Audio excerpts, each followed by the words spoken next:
sharing this journey about my experience with wildly fluctuating weight and this conversation about managing weight and chronic illness.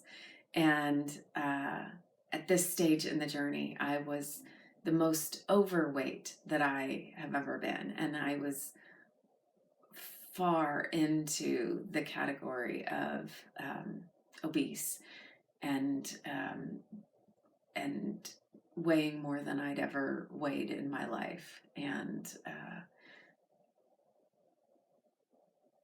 I was the sickest I'd ever been in my life. And so had the least amount of ability to control much of anything, and certainly exercise. And about 5 or 6 months into being that heavy, I was having an extraordinarily difficult time breathing. And at this point, as some of you know in the journey, was when my doctors realized that I had interstitial lung disease. So that's a component of my autoimmune cluster that was showing up. It wasn't a surprise necessarily to my doctors, but it sure was to me. And it meant that my lungs, little alveolar sacs that deliver oxygen to your bloodstream, were starting to turn themselves to scar tissue. It's progressive, irreversible, and in most cases terminal. Most people die within 2 to 5 years of its diagnosis.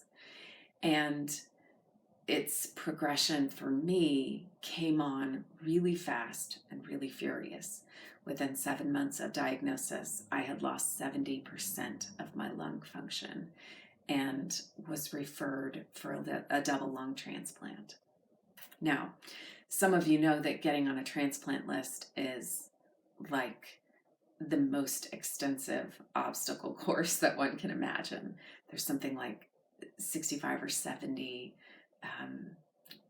tests and screenings that one must participate in, ranging from blood tests to very elaborate and complex, sometimes surgical procedures that have to take place.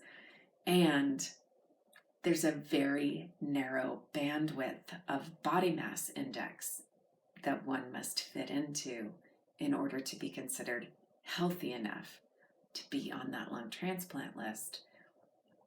And I was over that body mass indexed by something like 10%. And that's a lot when we're talking about how much of your body mass you have to lose. And body mass index is just height and weight. And I was told by my doctors that if I wanted to be considered for that double lung transplant, I was going to have to lose somewhere close to 70 pounds. 70 pounds when I was still on high-dose prednisone, and I didn't have any way of exercising to lose weight. 70 pounds when I could barely roll over in bed without someone physically moving me to be able to do that. 70 pounds when I could just look at food and be putting on weight, because prednisone meant that every calorie I put into my mouth, I was just holding on to and packing on to different parts of my body. I didn't have any idea how I was going to not keep gaining weight, much less how I was going to lose 70 pounds. No small trick. No small trick. Have you been on prednisone? Have you ever tried to keep from gaining weight while on prednisone? Have you ever figured out how to lose weight while taking prednisone? What's worked? What have you done? I'm curious to know, and I'll continue this next part of my story in the next video. In the meantime, thanks for being here. Thanks for tuning in and sharing some of your precious energy with me. I'm grateful for it and grateful for you. I look forward to being in touch. And until then, take care of yourself. And I hope that you can find ways to carve out some space for yourself and yourself.